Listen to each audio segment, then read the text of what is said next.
Yo, what's up, everybody? It's Tim Swain. Awura Abena here. This is the Blakprint. Today, we are absolutely positively excited because a few years ago, I introduced you all to, I'm not putting no sugar on it, but literally an African giant in entrepreneurship. And I brought him back so we can have a really detailed conversation about elevating African entrepreneurship and to hear how he's really developing communities that emanate Africa, but that radiate throughout the world in real estate. So, Neil, it's good to see you.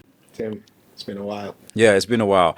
There's been a lot happening since we last connected. But for folks, that may be seeing you and being introduced to you for the first time, tell us a little bit about who you are, the company that you're the CEO of, and what you guys focus on. All right, very well. So, Neil Oku, I'm the CEO of Golden Coast Developers. We're a multi-platform, multi-sector real estate development company. And when I say that, we build residential as well as commercial. And now we're looking at overall community building, which would include various things that you'd have like educational services, some of the public utility aspects of a whole entire area build out. So it's an interesting blend. Mm-hmm. I don't want to say I'm a expat, but I'm a repatriate. Used to live in America.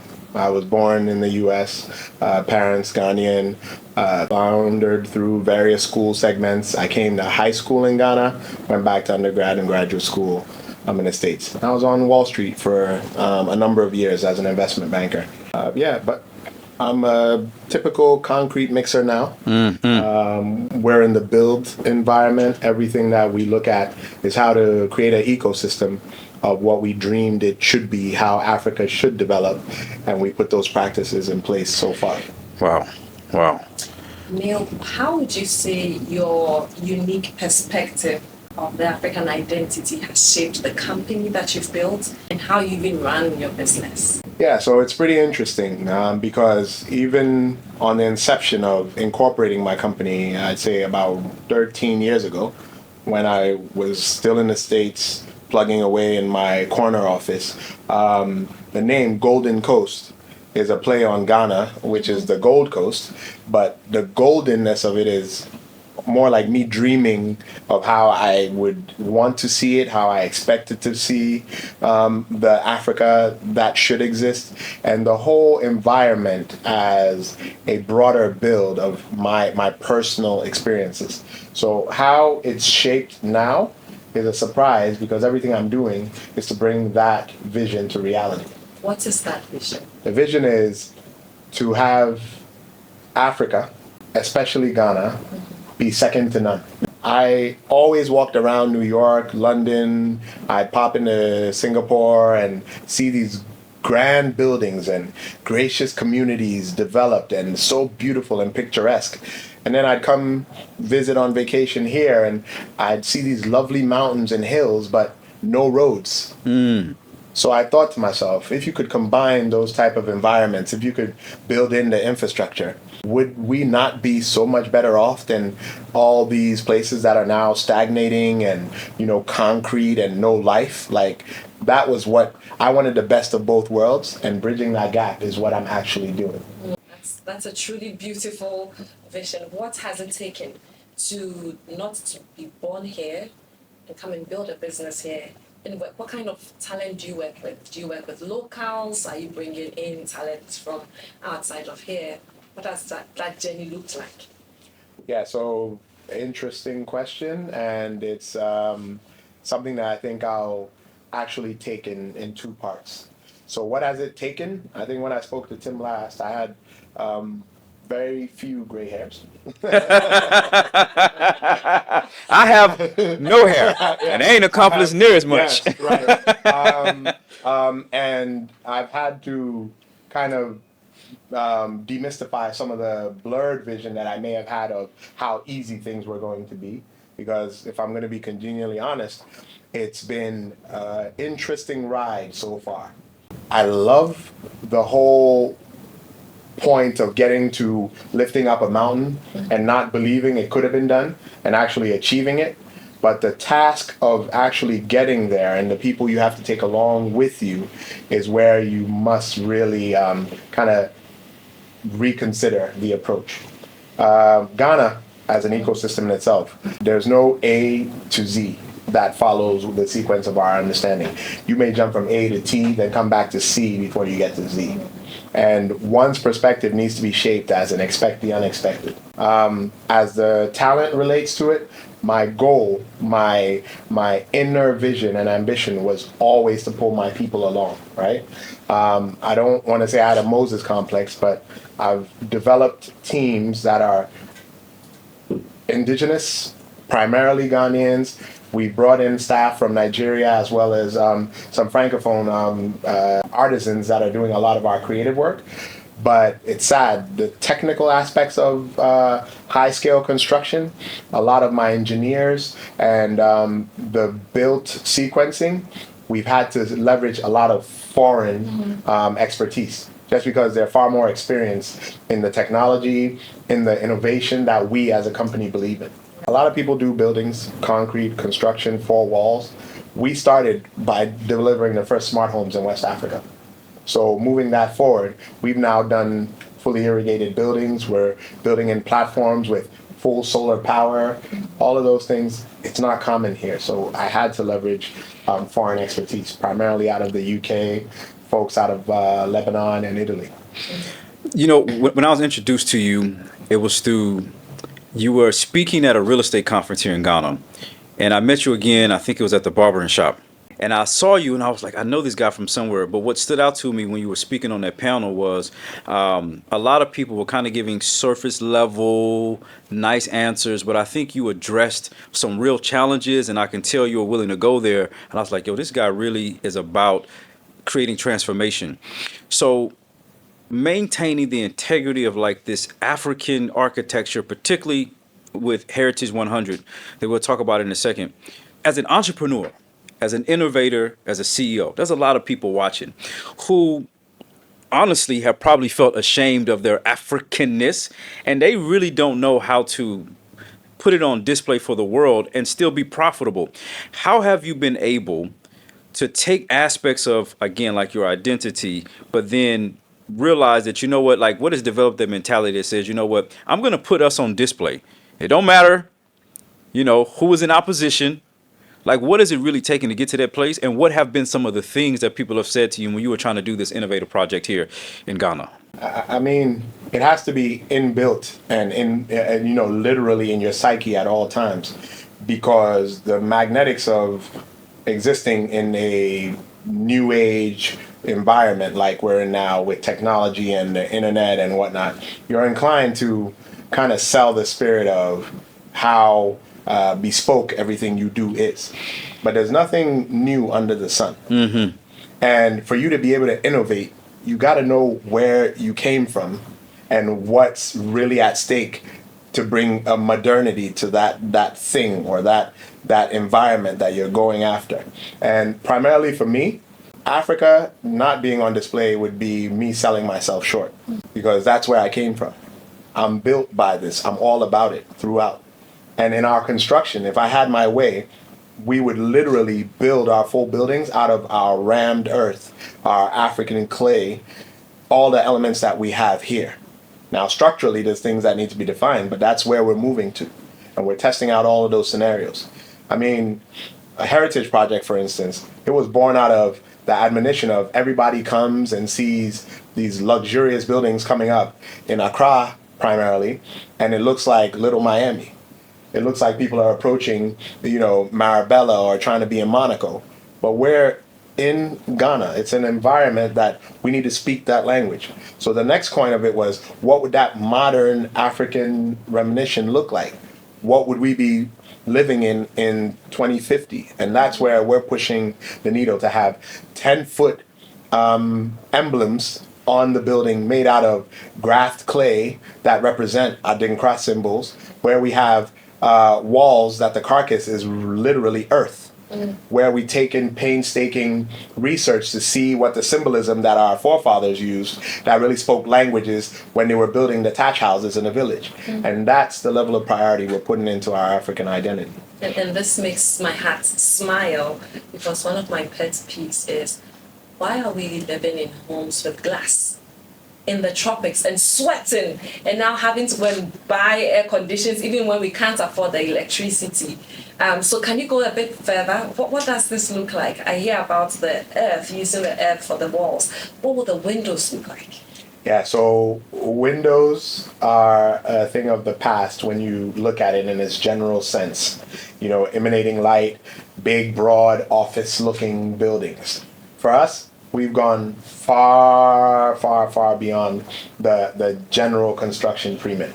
Because even if you see the building now, still in I'll call it a higher lens of construction, our completion is scheduled for later this year. We've done full irrigation in the structure. That allows most of our balconies and every single, I'll call it external edifice, to be covered with plant life. We've had teams come from Singapore and Australia that helped us in irrigating, creating pipe segments throughout the concrete as we were casting. And we've begun planting trees, not just flower pots, on the building to help with that solar ingress and all those heat issues that we experience in the side of the tropical world. And we do have some lovely glass doors, but that actually speaks to a garden rather than the typical, hot glazed beaming situation that people are used to. And the interesting thing of you mentioning ACs, yes, we have ACs, but our ACs are low inverter units, meaning a lot less electricity, and we're the only probably developer who's gone about putting wooden fans throughout all of our developments. So listen, as you guys can see, right, the place is nice. You can see it right now on the screen. It's incredible.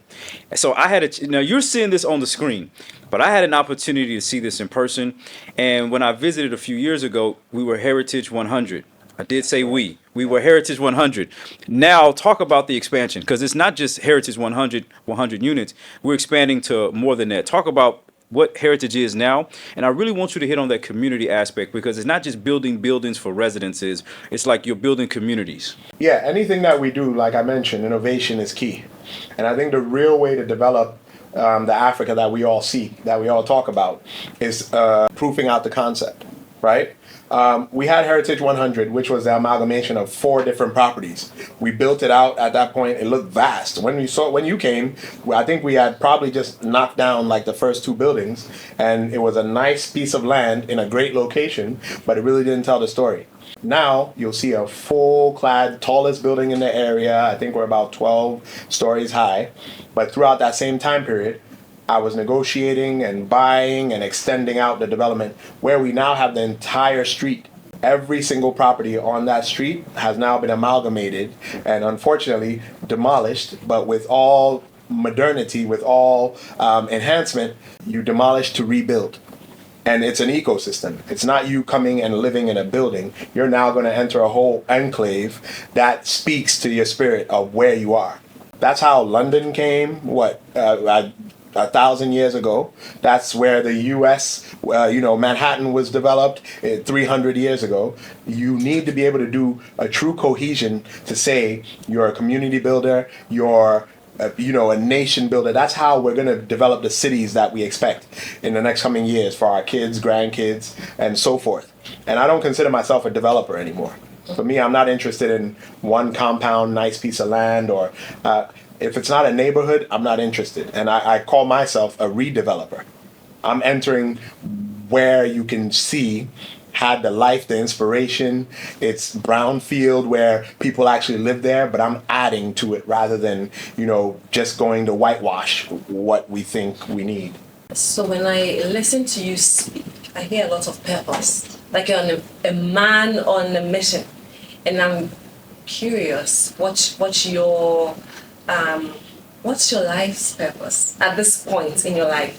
And does faith have anything to do with it? I'm just wondering, because when I hear you speak, I hear there's a lot of focus, there's a lot of purpose. Absolutely. So for me, I'm faith driven, because not even 10% of what I do could have been achieved without, a true calling to God.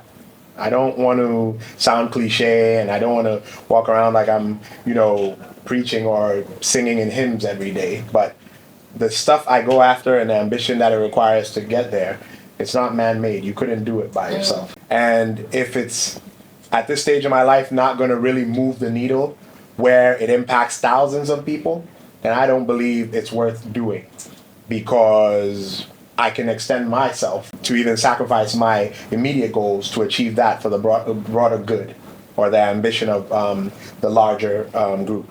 And it doesn't only fall within the facet of real estate construction. It's, for me, a mindset shift. We need to have our people here actually realize that anything can be done under the sun, that we can achieve any and every goal we set our mind to. And if I can help that conversation happen at all points in time, I think that should be the drawing force of showing buildings and showing structures and building roads that really make them think it's what they saw on TV.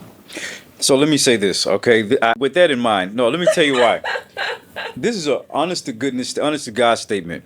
This is true, I'm not even lying, guys. When I walked into some of your developments, I said, this is what I imagined. True story, what a piece of Wakanda would look like. Mm-hmm. Yes. I think you said it. No, I'm telling you. It's on camera. Seriously, because it represented like Africanism and elevated not an American standard, Yes. not a European standard, but a global standard that was rooted in something like where you felt like, okay, this is home.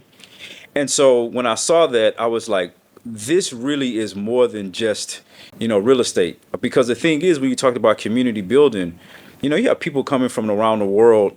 Everyone is not 20, 30, 40. Some people have been working in places their whole lives, and they are tired. And they want to come and just have a place of rest where they can go, as you mentioned last time, and have a neighbor like Awura and say, how are you? Sit down, listen to some music, and not have to worry about maybe some of the social implications that come with maybe being a little bit too loud, or the kids are running around a little bit too much. I think the community is probably one of the most significant aspects of the development that you're doing. And tell me, why was it so important to develop with community in mind? Yeah, so I think you said it all in your question, right? If it's not a community, it doesn't really drive that ambition to be part of it.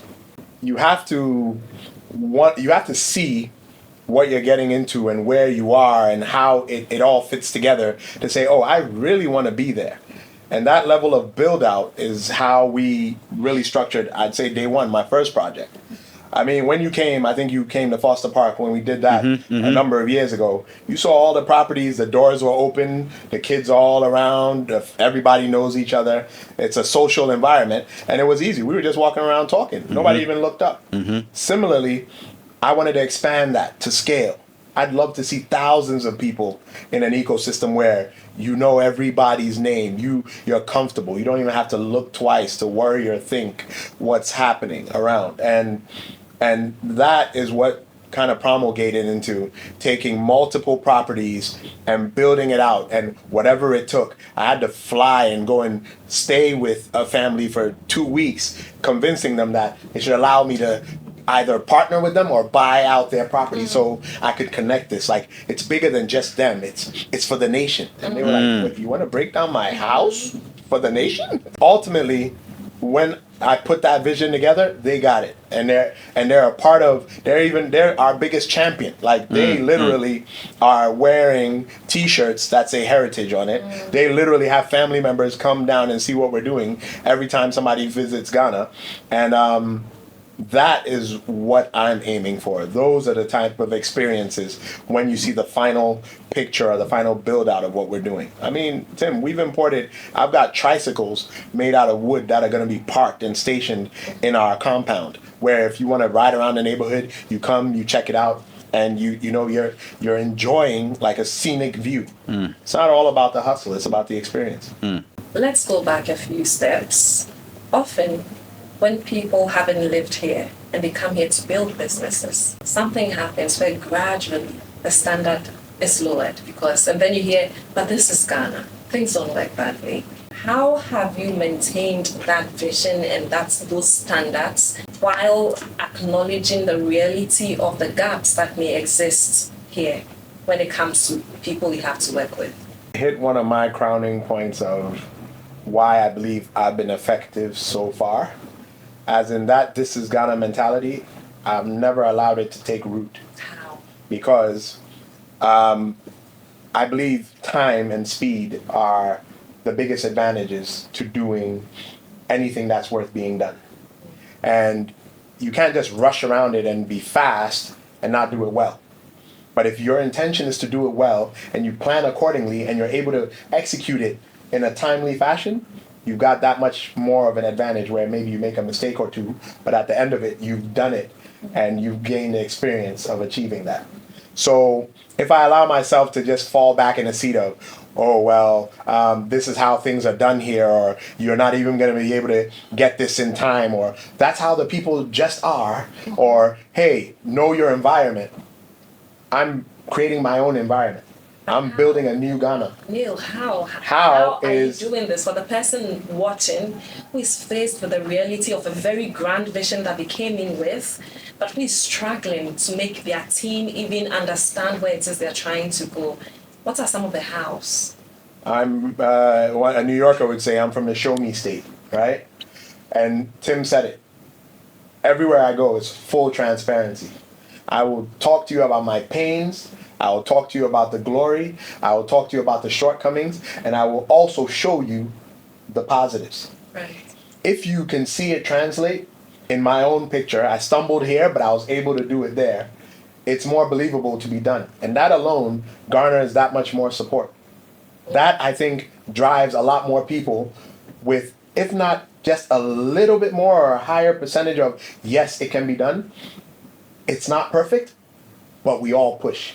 And if we're all pushing for a greater goal, I think ultimately some of the struggles become aspects of tomorrow. So we show a higher standard. We believe there's quality that can be delivered. As a collective, that mindset of this is Ghana, I'm looking to wash it away. But before we go take a look at the progress of what's happening on the site, I want you to help someone that's watching. You mentioned something about really just having a standard that's higher, and what I've known from just a few conversations that we've had, albeit really good conversations, I've seen a difference between, I'll just say, entrepreneurs in general. Like some entrepreneurs will spend more time talking about what's wrong, versus like when we've conversed, it's been like, what are the opportunities?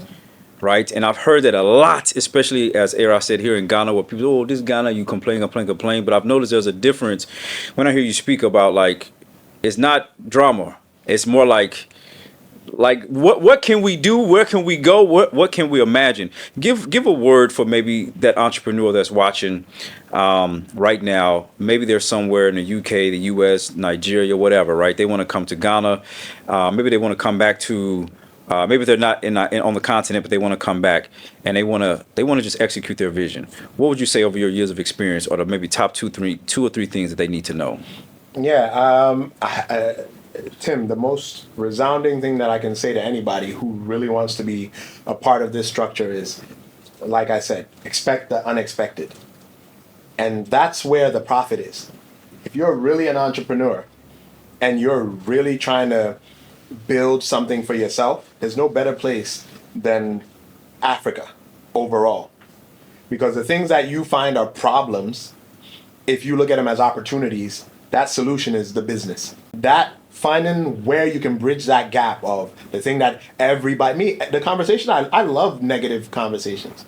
Tell me about everything that's wrong. I'll just sit and listen. Oh, really? My mind, I'm translating. How much could I earn if I was able to actually resolve this issue? And you'll be shocked.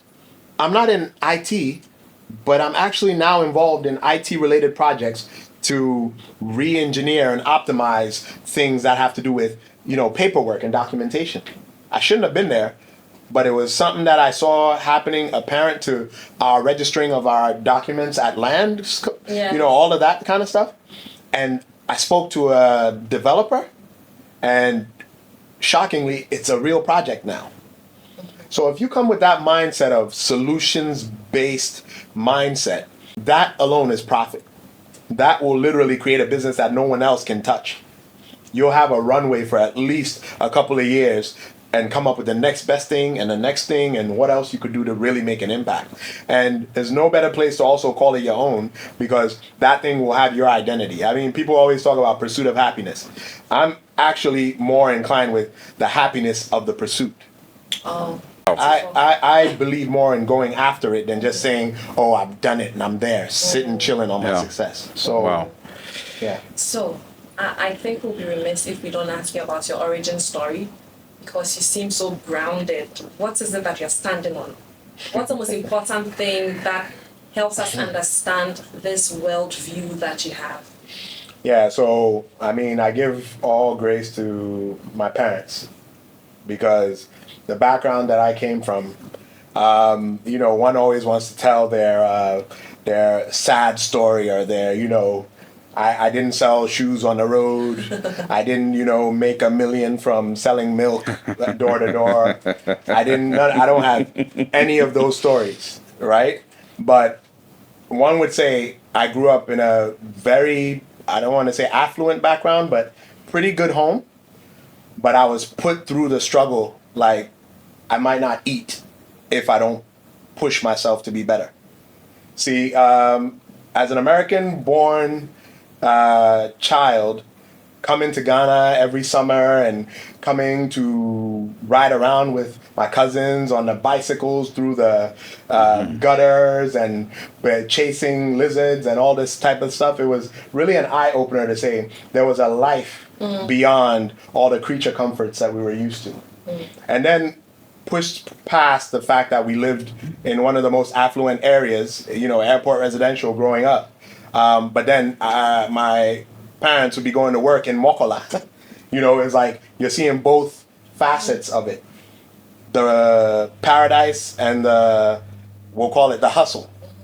So you have to hustle to end up in paradise. And that was the language that spoke to me throughout. So even when I graduated, went through schools and, you know, ended up doing a corporate job, being paid astronomical amounts of money at the time, it's all that I've dreamed of. I was always in that room, the only black guy with the hustle mentality. For me, I'm like, how do we get it done? How do we move to the next level? And that's what's drawn me to the ambition of, you know, where I am today.